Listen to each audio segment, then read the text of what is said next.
In this first video for carboxylic acids, I will give an introduction to carboxylic acids, talk about naming carboxylic acids, making carboxylic acids, which will be a review, carboxylic acid derivatives, and the general mechanisms for this chapter. Carboxylic acids are functional groups that contain a carbonyl with an OH directly attached. Now we've seen a lot of the carbonyl in the aldehydes and ketones chapter, but the presence of this OH group gives rise to different properties for carboxylic acids. So this OH group, and this H in particular, is very acidic, and we'll see how that influences a carboxylic acid in just a little bit.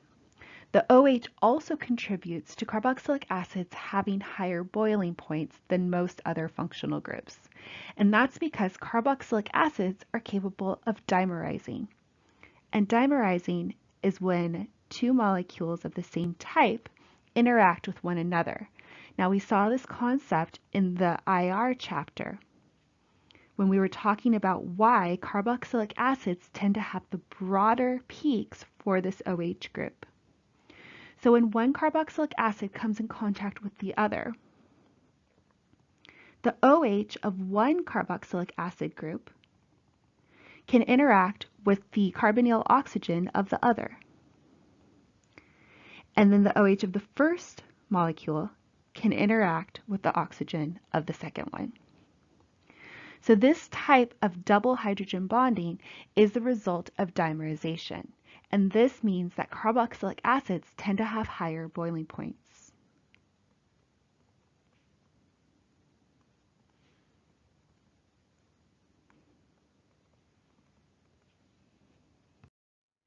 Carboxylic acids, just as the name suggests, are fairly acidic. Now we can go ahead and compare a carboxylic acid to an alcohol. Now both molecules contain H's attached to oxygen. Now, if a base comes in and removes the H, we'll just go ahead and use a generic base here. For an alcohol, the resulting conjugate base is going to be a negatively charged oxygen. So this negative charge is stabilized by the electronegative oxygen atom. Now, with a carboxylic acid in the presence of a base, we'll take the H, give the electrons to the oxygen, and the resulting conjugate base is not only stabilized by the electronegative atom, oxygen, but we also have stabilization via resonance.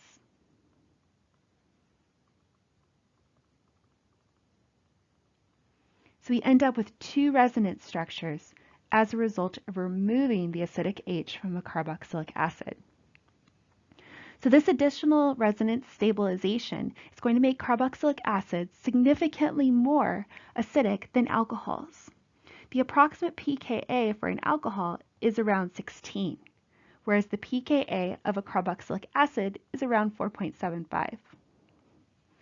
Now, even though a carboxylic acid is more acidic than an alcohol, this pKa of around 4.75 is still considered a weak acid.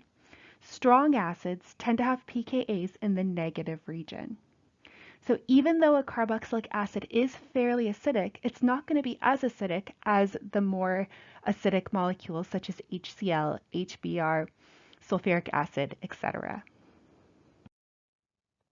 Now, when a carboxylic acid is placed in the presence of a base, such as sodium hydroxide is a sodium ion that is stabilizing a negatively charged hydroxide ion. Now the hydroxide ion is going to act as our base, and it's going to remove the H from the carboxylic acid and give the electrons to the oxygen. Now the resulting molecule is going to be an oxygen with a negative charge that is stabilized by the positively charged sodium ion, as well as water. Now this molecule is known as a carboxylate salt.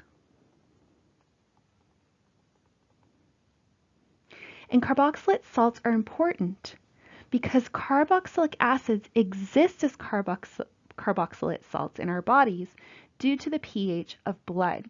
Now the pH of blood is approximately 7.3. And we'll see why all the carboxylic acids exist as carboxylate cells on the next slide. Now, by definition, pKa is the pH at which an acid and its conjugate base exist 50-50. Now, the pKa of carboxylic acids is approximately 4.75. So we can use this simple chart to predict how a carboxylic acid is going to exist in different types of conditions. Now, this line represents the pH of the solution that the carboxylic acid is in.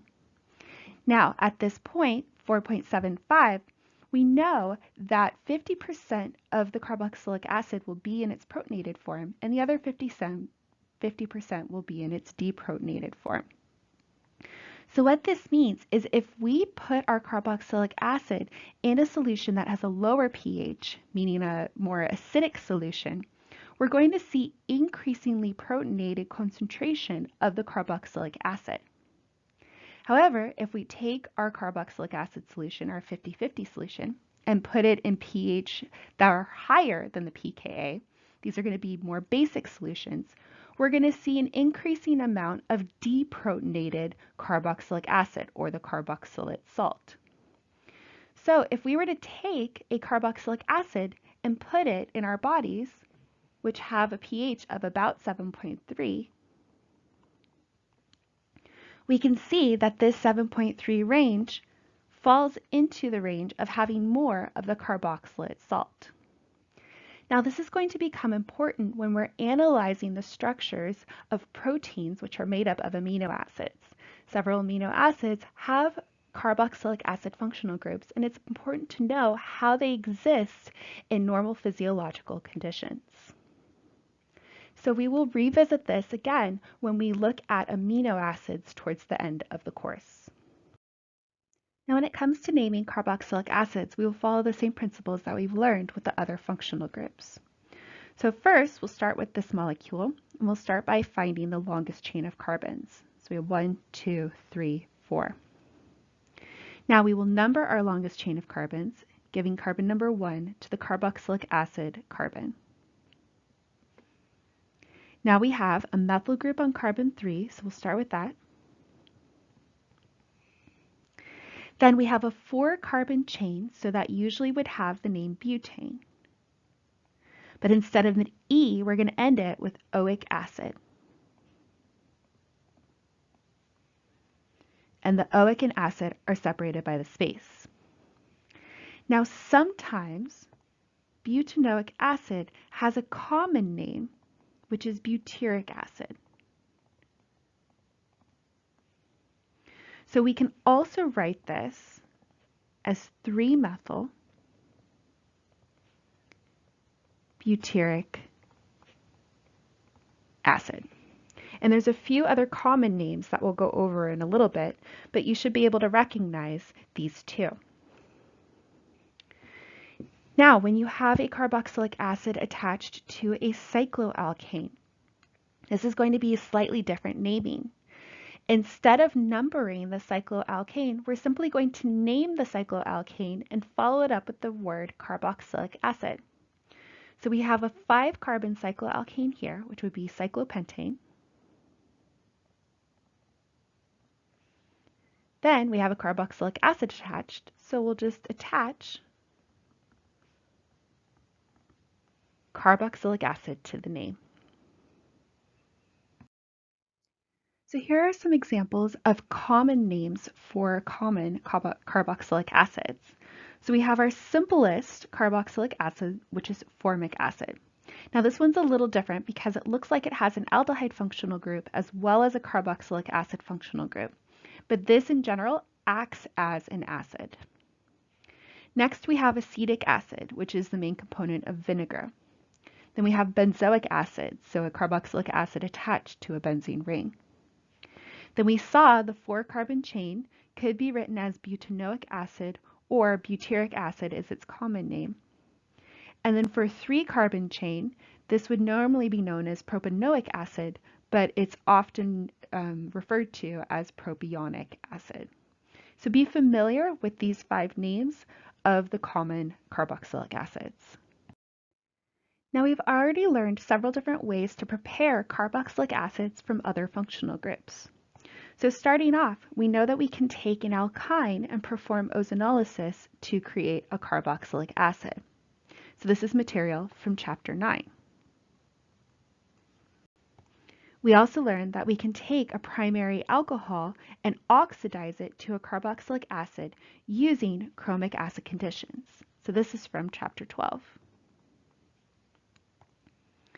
Then more recently, we learned that we can take a benzene side chain as long as there is a benzylic hydrogen here. We can oxidize it using chromic acid conditions and create benzoic acid. So this is from chapter 17. And finally, even most recently, we learned that we can take an aldehyde and treat it with peroxy acid to create a carboxylic acid. So this is a part of the Baeyer-Villiger oxidation from chapter 19. So these four main ways to create carboxylic acids are reactions we've already learned in the past. As far as reactions of carboxylic acid, the main reaction that it's going to undergo is reduction.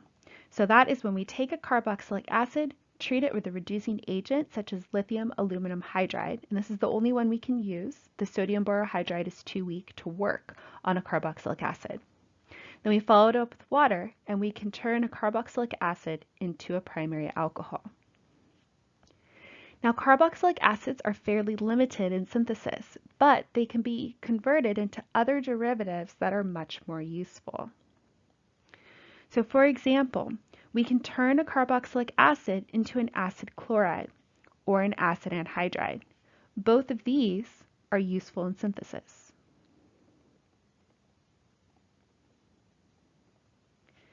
We can also turn a carboxylic acid into an ester. An ester is very abundant in nature.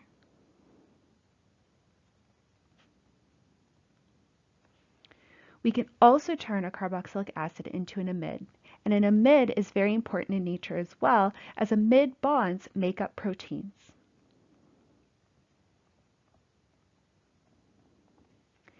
Now, as far as reactivity, we're going to be seeing decreasing reactivity as we go from an acid chloride to an amide.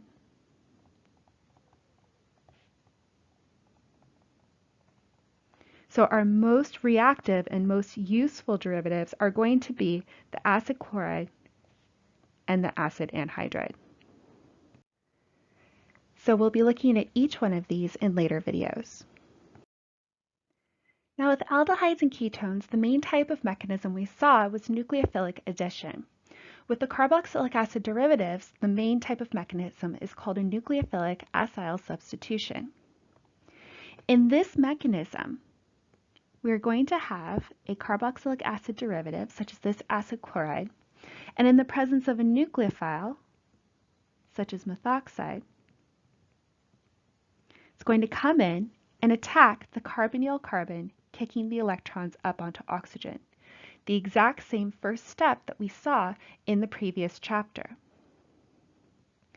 Now at this point, we have an oxygen with a negative charge, a chlorine, a methoxide, and an alkyl group attached. Now our next step is going to actually be reforming the carbonyl, and this is where it differs from the aldehydes and ketones. Now as these electrons come down, we need to kick off one of these groups so that we don't exceed the octet rule for this central carbon here. Now we've learned previously that R groups or alkyl groups are terrible leaving groups, so we're not going to have this group leave. Between chlorine and methoxy, the methoxy group, the chlorine is the better leaving group because it's the weaker base. So we're actually going to see the chlorine be kicked off rather than the methoxy group. So in the end, we have reformed the carbonyl. Now let's take a look at an aldehyde or ketone and see why this step will not work.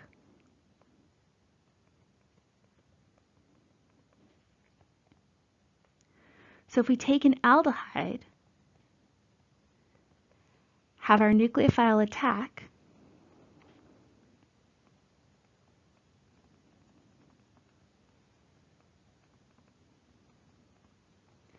Now at this point, we have the electrons on the oxygen. Now, if it were to come down and wanting to reform the carbonyl, we would have to kick off either the R group or the H, neither of which are good leaving groups, or we would simply kick off the methoxy group and reform the starting material. So with aldehydes and ketones, there are no good leaving groups attached to reform the carbonyl. So that's why we saw in the previous chapter that the only option was to protonate that oxygen.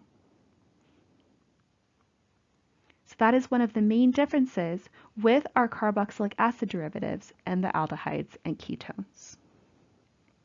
Now, of course, this would continue until we formed our desired product. Now, depending on the conditions, the mechanism for the nucleophilic acyl substitution will vary. So under basic conditions, our main goal is we want to avoid the formation of strong acids. Typically what we see in a mechanism under basic conditions is we first see the attack of the nucleophile to the carbonyl carbon. Then we form an intermediate with the oxygen with the negative charge.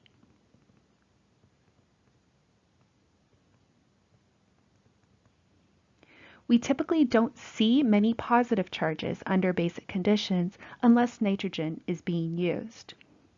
Now ultimately, we're going to have the electrons come down. We're going to kick off the methoxide. And this is a mechanism for turning an ester back into a carboxylic acid. Now at this point, we've kicked off the methoxide ion, which has a negative charge. Now this negative charge is okay because the reaction is under basic conditions. With acidic conditions, we generally want to avoid the formation of strong bases. Typically, the first step in an acidic condition reaction is the oxygen of the carbonyl is going to be protonated by our proton source, such as hydronium. So it'll come, take the acidic hydrogen, and form a positive charge. Next, we would have the nucleophilic attack with something such as water. It would come in, attack, kick the electrons up onto oxygen. All this time, we are avoiding negative charges, which tend to be strong bases.